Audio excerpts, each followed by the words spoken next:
Muy buenos días, son las 6 de la mañana de este jueves 16 de octubre de 2014. Esta es la hora de la verdad y estos temas y asuntos que trataremos en la grata compañía de ustedes durante las próximas horas.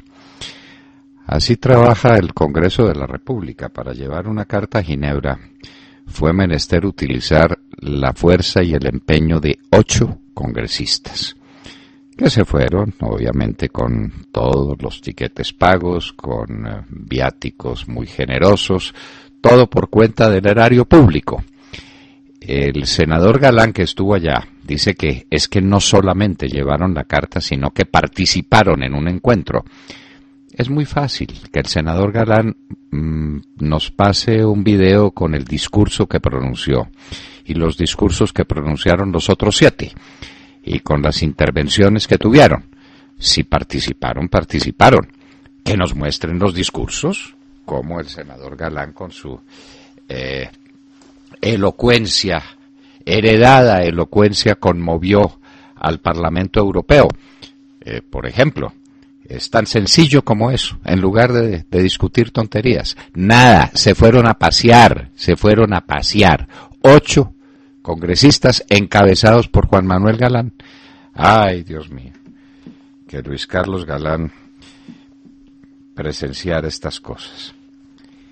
Dramática caída de las bolsas.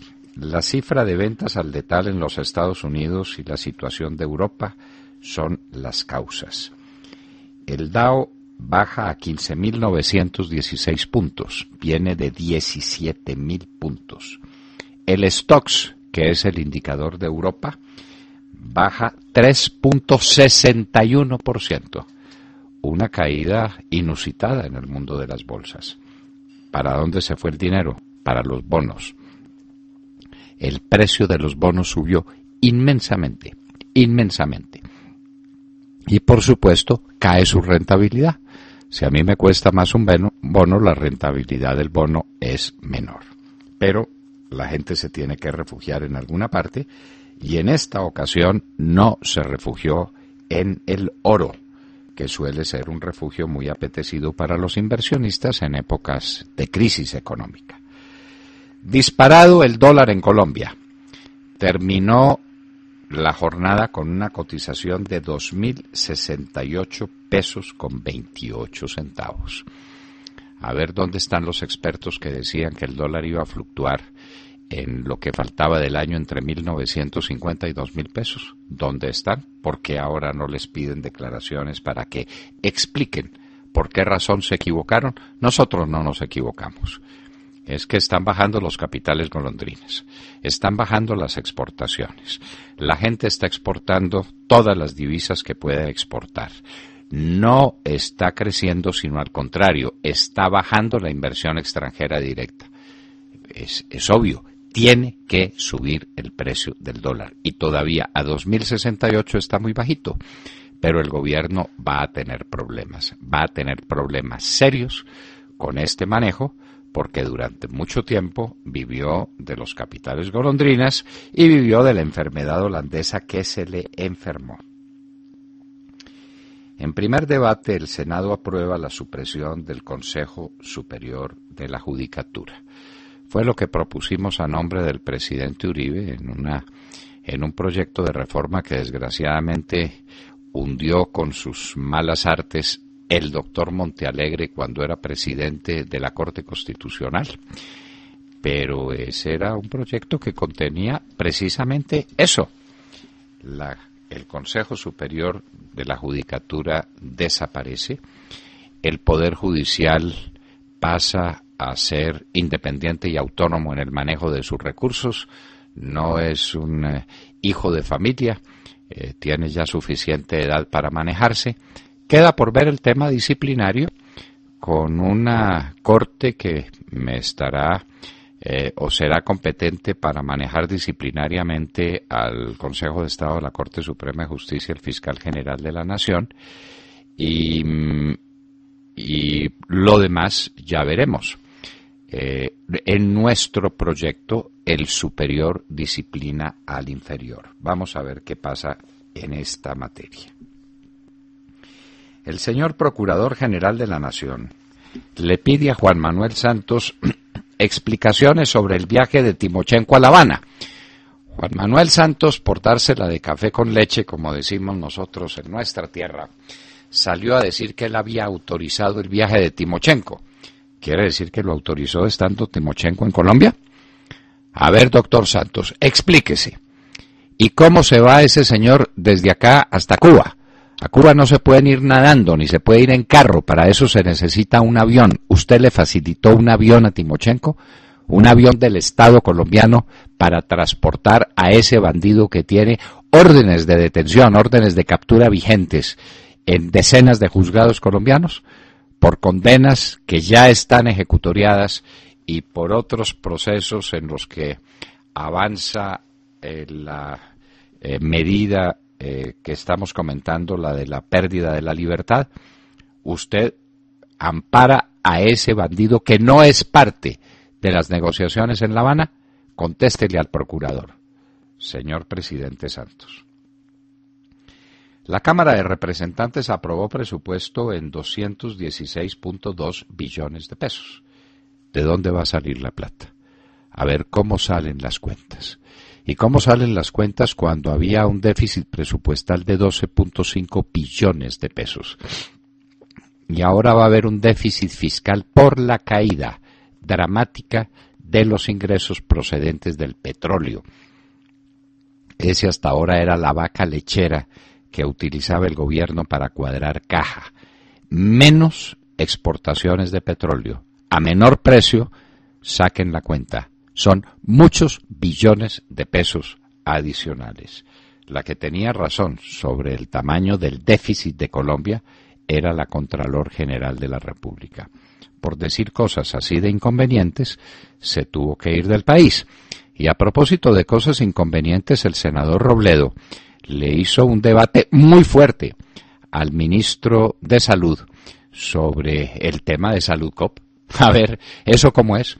Están alcahueteando a Saludcop, pero claro, porque si chuzan mucho, sale la pus del fiscal general de la Nación y del hermano de Germán Vargas Lleras, los principales implicados en el desastre de Saludcop que estamos pagando entre todos los colombianos. Robledo tuvo el valor de decirlo en el Congreso, pero le ponen la campana neumática. Nadie replica, nadie repite, nadie habla de esos debates. A ver el gobierno cómo explica su pasividad, la del gobierno, representada por el superintendente de salud en el manejo de los temas de Saludcop. La fortaleza, la que se creía inexpugnable fortaleza económica del señor Palacino, con el señor actual fiscal general de la Nación y con el señor Enrique Vargas Lleras. Colombia insiste en romper con Panamá. Ayer la canciller dijo que estaba dispuesto al diálogo siempre y cuando su palabra fuera la palabra final y se hiciera lo que a ella le parecía, que era un acuerdo de Panamá para revelar los nombres y las cuantías de los depósitos que colombianos tengan en el sistema financiero de ese país. Y esa es una solución que Colombia no puede tomar. Panamá no va a aceptar eso de ninguna manera. Es posible que negocie con él el bloque de los países del mundo interesados en la transparencia del sector financiero, pero que por cuenta de Colombia, Panamá vaya a dar su brazo a torcer. No está ni tibia Colombia, pero la canciller marcha pues hoy a Panamá diciendo que dialoga, pero siempre y cuando le den a ella la razón. Buena esa. Gobierno nacional empieza a cumplirle a las FARC. Tras de 6 millones de hectáreas supuestamente improductivas. Esto pues para la agricultura. La frontera agrícola total de Colombia es hoy de menos de 5 millones de hectáreas. Y el superintendente de Notariado y Registro le pone el ojo a 6 millones de hectáreas. Es decir, a más que duplicar toda la agricultura que hay en Colombia con tierras supuestamente improductivas. ¿Por qué son improductivas? ¿Porque los dueños son unos haraganes? ¿Porque no quieren sembrar la tierra? ¿O porque hay razones de seguridad y razones de mercado y razones de falta de apoyo a la agricultura que explican el que la gente no quiera hacer el negocio que quisiera hacer con su tierra. ¿Y qué va a hacer el señor superintendente con las tierras de los indígenas, que las tienen para la contemplación de la naturaleza? ¿Con ellos también juega aquello de la función social de la propiedad agrícola? Los 43 estudiantes mexicanos desaparecidos, un gran reto para Peña Nieto. Definitivamente esos muchachos desaparecieron, son 43. Todo apunta a que sean esas bandas espantables que hay en México y que giran alrededor del narcotráfico, pero los muchachos siguen desaparecidos y el gobierno no los encuentra y nadie sabe de ellos. El ébola en los Estados Unidos. Cristina Londoño nos hablará del tema. La enfermera que trató al señor Duncan, que tenía fiebre y con fiebre, se fue a montar en avión porque también se tenía que casar. Mire usted la coincidencia. Duncan hizo el viaje porque quería venir a casarse y no le paró bolas a su fiebre y tenía ébola y murió por el ébola.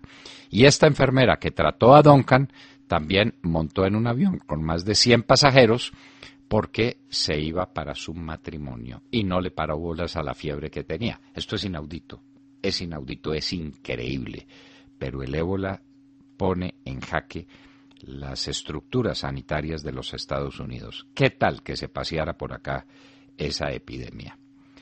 Rusia no retira sus tropas de Ucrania, dice el Pentágono. No, a pesar de las manifestaciones de Putin, no ha habido movimiento real y en grande escala de tropas rusas retirándose de Ucrania. Allá se quedan. Condenado a muerte clérigo chiita en Arabia Saudita, supuestamente por ordenar abrir fuego contra las tropas de Arabia Saudita.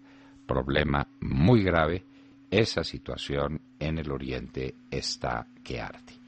Y en Hoy en la Historia recordaremos al grande político asesinado en un día como ayer, el 15 de octubre, en las escalinatas del Capitolio Nacional fue muerto Rafael Uribe Uribe. Les hablaremos de ese grande hombre de la historia de Colombia con una vida tan trágica como su muerte. De todo esto y de mucho más hablaremos con ustedes en las próximas horas en La Hora de la Verdad. Escuche La Hora de la Verdad en Sincelejo por Radio Sabana de Sincelejo, 1370 AM. La Hora de la Verdad con Fernando Londoño Hoyos. Muy buenos días a todos. Habló Luis Carlos Restrepo, el excomisionado de paz del gobierno del presidente Álvaro Uribe, a través de Blue Radio, y lo hizo con Néstor Morales. En esa amplia e interesantísima entrevista, el conocido en otras épocas como el Doctor Ternura, miren lo que es la vida, ¿no? Era el Doctor Ternura y lo convirtieron en una especie de monstruo, ¿no? Por un pues libro suyo, sí, por un libro suyo libro, sobre ese tema, sí, exactamente. Sobre el Doctor Ternura. Las vueltas que da la vida, ¿no? Es increíble. Bueno, pues en esa entrevista lo dijo todo y empezó aclarando que no está en la clandestinidad y que cuenta con asilo político en un país cuyo nombre no quiso revelar. Del supuesto montaje de la desmovilización del bloque, la cacica La Gaitana insistió en su inocencia y aseguró que conoció a esos desmovilizados el mismo día de la desmovilización, insistiendo en que esa era una tarea del ejército y que lo dejaron solo. El presidente Juan Manuel Santos, ministro de Defensa en la época en la que Luis Carlos Restrepo era comisionado, no sale bien librado. La radiografía que hace de su compañero de gabinete no es muy afortunada.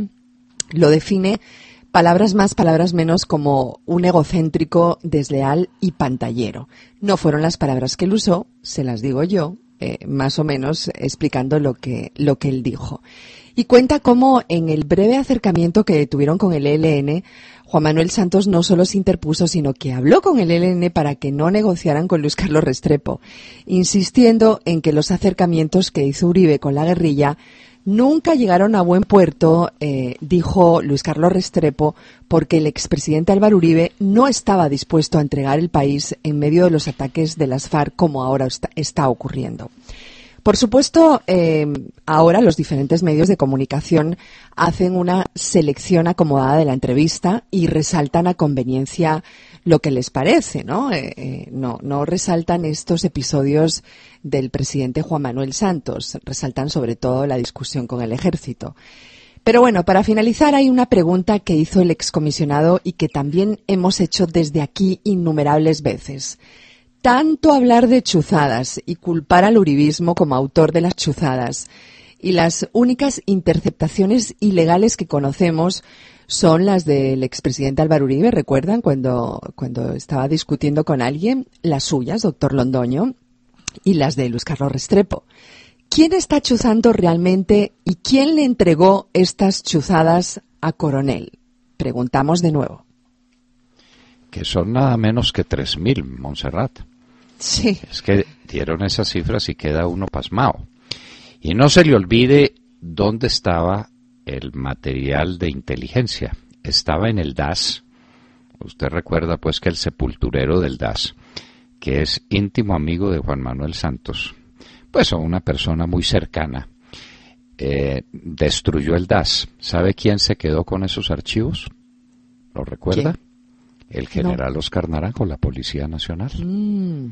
Casualmente el general Óscar Naranjo, miembro del alto staff, hoy ministro de alguna cosa, uno no sabe de qué son ministros esos ministros. Sí, porque hay tantos ministerios nuevos, tan curiosos. Ministro de alguna cosa de Juan Manuel Santos.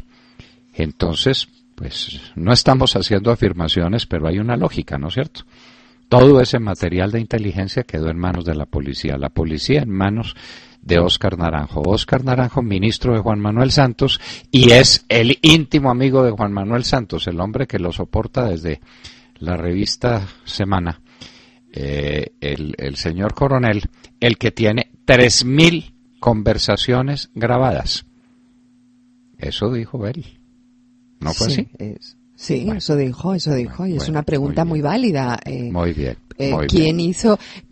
No deja de resultar curioso, porque siempre acusan a los uribistas de hacer esas interceptaciones ilegales. Es una acusación clara, lo están haciendo ahora con el hacker y siempre lo han hecho. Y entonces, ¿cómo es posible que solo conozcamos las interceptaciones que precisamente le hacen a los uribistas? Claro, a mí me interceptaron una comunicación, pues que no me molesta sino que me honra. Cuando hablé con el general Rito Alejo del Río de los negritos chocuanos que estaban implorando seguridad porque los iban a asesinar. Y ellos venían a mi casa, en Bogotá, a mi casa, y yo los recibí allá y tenía contacto con ellos y pedí a las autoridades colombianas que los recibieran para que les dieran la protección que nunca les dieron y los dejaron asesinar. De manera pues que no tengo mucho de qué arrepentirme por haber intercedido, así fuera inútilmente ante las autoridades, por estos líderes del Chocó que fueron sacrificados uno por uno por las FARC, impulsadas por cierto grupito con mucho olor a sotana que conocemos, ¿no? Sí, pero usted sabe que cualquier grabación que se saque de contexto da para pensar muchas cosas. Ese es otro tema también peligroso, ¿no?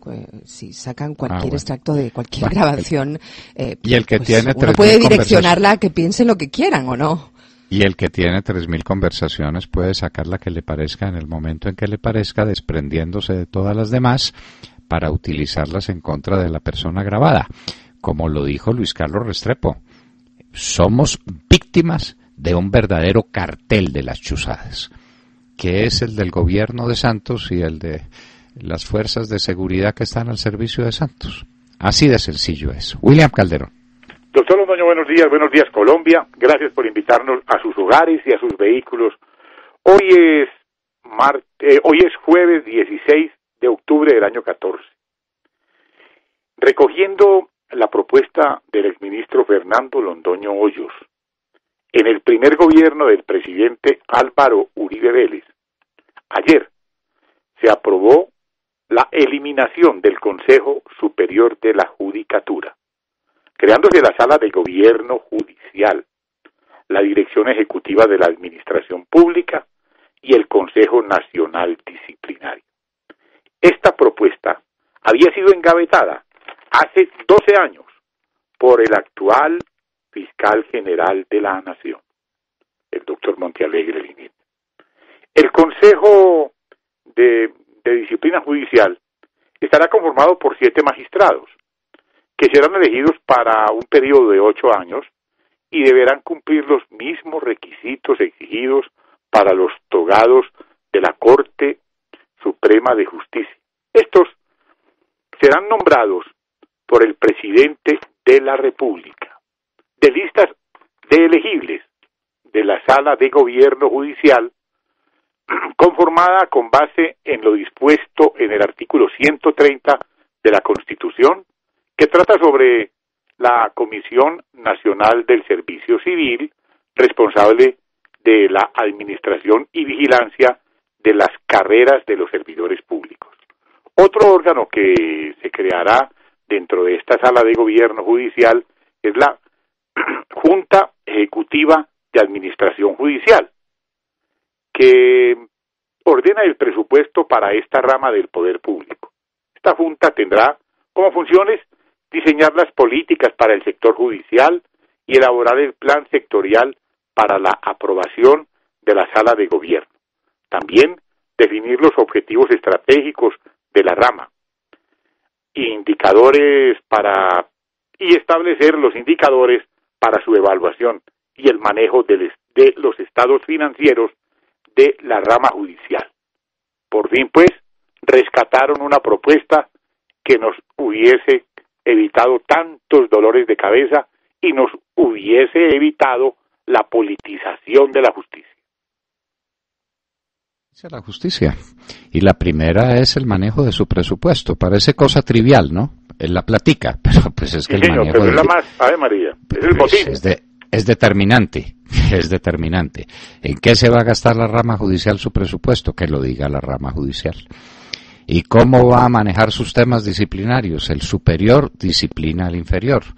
Y para disciplinar al superior, pues una sala como estas de 7 miembros está bien propuestos sus nombres por la Sala de Gobierno de la Administración de Justicia, integrada por los presidentes de las Cortes, el presidente del Consejo de Estado, de la Corte Suprema de Justicia, de la Corte Constitucional, y se discutía si también el fiscal general de la Nación participaría de esa sala.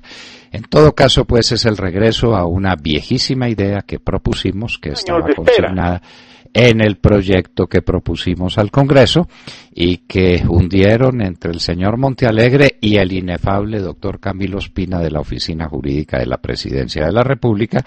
Desde luego, para eso debió contarse con la venia del presidente de la República, suponemos nosotros. Y nos vamos para los Estados Unidos.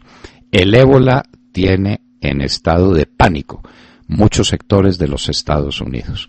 Un error monumental el que cometió una enfermera que trató al señor Duncan, que tenía fiebre y que sin embargo se fue a montar en avión porque se tenía que casar. Válganos Dios. Cristina Londoño, buenos días.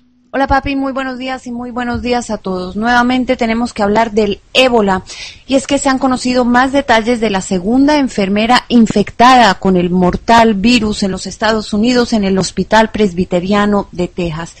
Se trata de una enfermera de 29 años, su nombre es Amber Vinson. Resulta que la mujer viajó un día antes de ir al hospital con síntomas del ébola. Ella voló de Cleveland a Dallas, había estado en Cleveland durante 3 días y voló en un vuelo de Frontier con 132 personas más. La enfermera llamó al Centro para el Control de Enfermedades porque ella había cuidado al liberiano con ébola que murió, a Thomas Duncan, y reportó que tenía 99.5 grados Fahrenheit de temperatura, es decir, tenía un poco de fiebre, la temperatura preocupante, la temperatura en grados Fahrenheit con las que no están permitiendo subir a los aviones, a los viajeros que vienen del occidente de África, es fiebre de 100.4 grados Fahrenheit. Ella tenía 99.5 y llamó al Centro para el Control de Enfermedades y le dijeron que podía o sea que no tenía fiebre suficiente para no volar. El director del Centro para el Control de Enfermedades dijo ayer que esta mujer nunca debió haberse subido a ese vuelo, que nunca ha debido salir incluso de Dallas, y ahora van a cambiar estas guías o las restricciones a las personas que pudieron haber estado en contacto. Las autoridades dicen, sin embargo, que las posibilidades son extremadamente bajas de que la enfermera hubiera contagiado a los demás viajeros. Sin embargo, todos estos viajeros fueron alertados que habían compartido un vuelo con esta mujer. Vinson ayer por la noche fue trasladada al hospital Emory en Atlanta, se la llevaron de Dallas, y ese es un hospital en donde ya se recuperaron 2 médicos estadounidenses que se contagiaron en África y está tratando a un tercer paciente. Según las autoridades, la mujer está enferma, pero clínicamente estable. Les puedo decir que hay preocupación porque actualmente hay 4 hospitales, incluyendo uno en Nebraska y este de Emory en Atlanta, que son certificados, son los más especializados para tratar el mortal virus. Las autoridades nos habían dicho inicialmente que cualquier hospital en los Estados Unidos tenía capacidad de aislar a un paciente con ébola y de darle el tratamiento necesario. Sin embargo, después del contagio de estas 2 enfermeras, pues ha habido un gran nerviosismo. Tenemos el mayor sindicato de enfermeras del país que está denunciando que en la mayoría de los hospitales no existen protocolos, que a ellas no las han entrenado personalmente sobre cómo protegerse del virus. Están diciendo algunas de las enfermeras del hospital de Dallas que ellas se sienten no apoyadas, no preparadas, dicen que les mintieron y sienten que las desertaron. Entre las quejas que se han conocido de enfermeras de este hospital son que cuando el liberiano Thomas Duncan llegó no fue aislado inmediatamente, que lo mantuvieron en una sala con 7 pacientes más, que cuando a ellas les dieron sus trajes para protegerse, estos trajes no cubrían el cuello, que les dijeron que se cubrieran los cuellos con cintas médicas y que les habían dicho que habían fallado en seguir protocolos, pero ellas dicen que estos protocolos no eran protocolos existentes.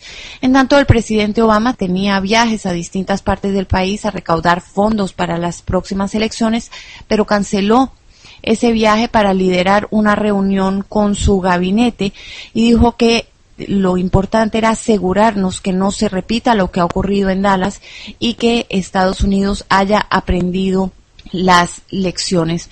En tanto de las lecciones, el hospital de Dallas, les puedo decir que anoche en un comunicado dijo que le está ofreciendo cuartos dentro del hospital, en una sección separada del hospital, a todos sus empleados, a las enfermeras y a todo el personal de salud que pudo haber estado en contacto con personas infectadas, con la primera enfermera y ahora con Amber Vinson, o que hubieran tratado a Thomas Duncan cuando estaba enfermo y el liberiano eventualmente murió del ébola, que les está ofreciendo cuartos en caso de que estén nerviosos y quieran alejarse de sus familias en el periodo de 21 días de incubación de la enfermedad o de observación, en que les toman las temperaturas por la mañana y por la noche para ver si están contagiados. Algo extraño es que por ahora las autoridades dicen que los familiares de Thomas Duncan, los que pasaron con él la etapa más contagiosa de la enfermedad, cuando lo enviaron a casa inicialmente con antibióticos,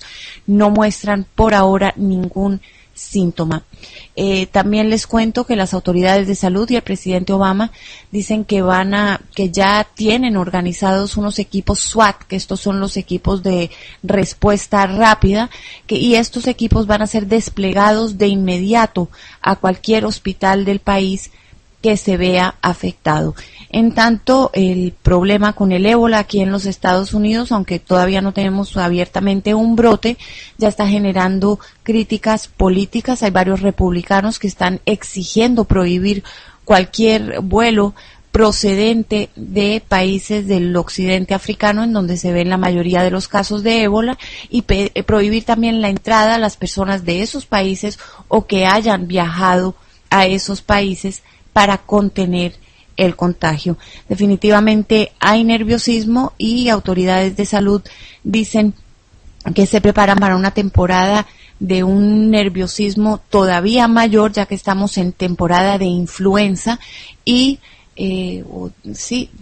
los síntomas de la influenza, esos vómitos, la tembladera, la fiebre, son síntomas muy parecidos a los del ébola. Es todo lo que tengo por el momento. Ahora regreso contigo al estudio, papi. Que tengas muy buenos días y muy buenos días a todos. Bueno, graves dificultades en los Estados Unidos con el control del ébola. Esto cogió de sorpresa a las autoridades sanitarias de ese gran país y estamos asistiendo a cosas sencillamente increíbles. Una señora que asiste a este Thomas Duncan y que se siente con fiebre, se monta entre un avión. Increíble, pero eso pasó y esperamos que esta señora no haya contagiado a nadie de este feroz virus que tiene en ascuas a la humanidad entera. En África el tema es sencillamente descomunal. Recuerden ustedes que se calcula que puede haber 10.000 enfermos de ébola por semana en ciertos lugares del África. Esto es una verdadera catástrofe. Sergio Gel. Doctor Londoño, muy buenos días para usted, para todos nuestros oyentes. Pues sin lugar a dudas, la noticia económica del día es el desplome de las bolsas a nivel mundial, con caídas bastante significativas en los mercados, sobre todo en las bolsas europeas, pero una caída global de la que ni la Bolsa de Valores de Colombia escapó. ¿Qué está pasando? Pues se ha minado la confianza, en gran parte por la caída del precio del petróleo, pero también por las últimas cifras de las ventas minoristas en los Estados Unidos, que retrocedieron un 0,3% en septiembre.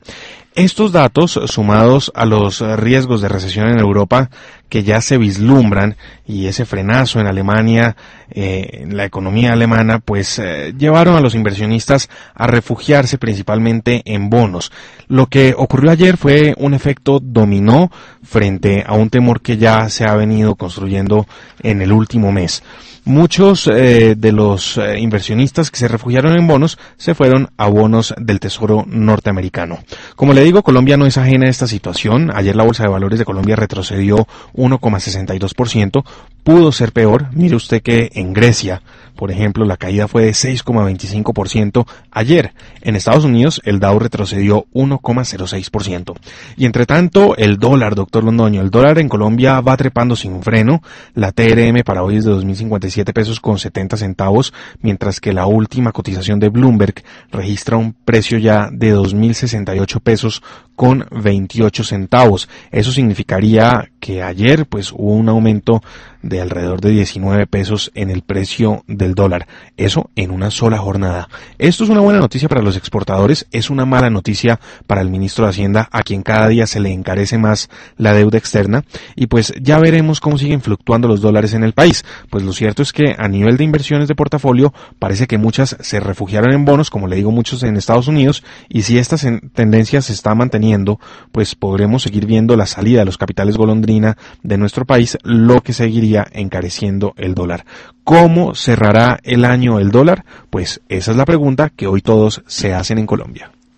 Claro, y lo que hay que hacer cuentas es de la demanda y de la oferta, porque esa ley no ha sido derogada. Y tenemos que hay menos oferta de dólares porque no vienen capitales golondrina, ya hemos explicado por qué, porque no hay exportaciones importantes, ya hemos explicado por qué, porque no hay inversión extranjera directa en los niveles en que la teníamos antes, ya hemos explicado por qué. Luego hay una caída fundamental de la oferta de dólares en el mercado, luego tiene que subir. Si se cumple la ley de la oferta y la demanda, tiene que subir el dólar. Esa sería la lógica. A 2.069 pesos. Después bajó a estos 2.068.28, me parece que es como cerró la cotización de Bloomberg. Vamos a ver cómo se comporta en la mañana de hoy. Pero la crisis en las bolsas de Europa y de los Estados Unidos no tiene comparación. No me pareció... o no me parece del caso la comparación con Grecia, porque recuerde que Grecia está en una situación de extrema fragilidad y esos no son... Grecia no es comparación para nadie. No, era para mostrar uno de los más dramáticos ejemplos de las caídas de ayer. Claro, es el más dramático de todos porque Grecia es un drama, de arriba abajo.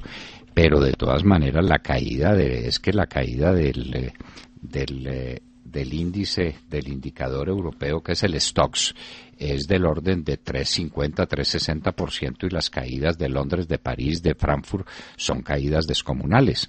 Y la caída de los Estados Unidos es muy fuerte también. Vamos a ver si se recupera la confianza en las próximas horas, pero no es para reír la situación de la economía. Mientras tanto, los inversionistas se refugian en los bonos, que por supuesto suben de precio y baja su rentabilidad.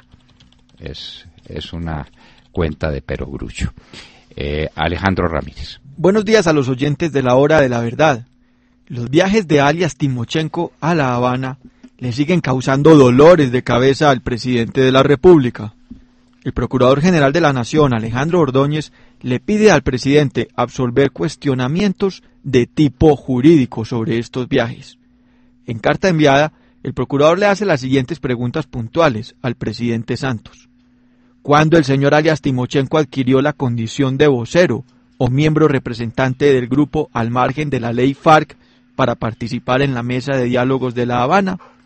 Pregunta cuántas órdenes de captura existen a la fecha en contra del máximo jefe de las FARC y si se levantaron las mismas por parte de las autoridades judiciales. ¿Cuántas veces el gobierno nacional ha autorizado a Timochenko para ir a La Habana?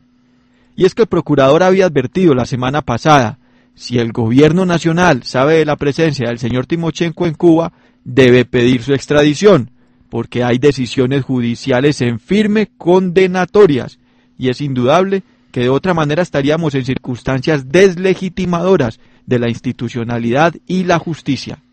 Concluyó en esa oportunidad el procurador, el gobierno debe dar todas las explicaciones frente a la salida de alias Timochenko hacia Cuba y de qué forma lo hizo, porque no es considerado plenipotenciario.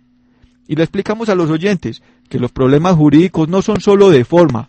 Si bien es dudoso, como lo manifiesta el procurador en su carta, el estatus jurídico que se da a quien tiene órdenes de captura en su contra y a quien tiene reiteradas decisiones judiciales ejecutoriadas, no se entiende que sea conducido y protegido por el Estado colombiano mientras da órdenes para secuestrar, para matar y para cometer genocidios y crímenes de lesa humanidad contra el pueblo colombiano, contra nuestro ejército y nuestra Policía Nacional.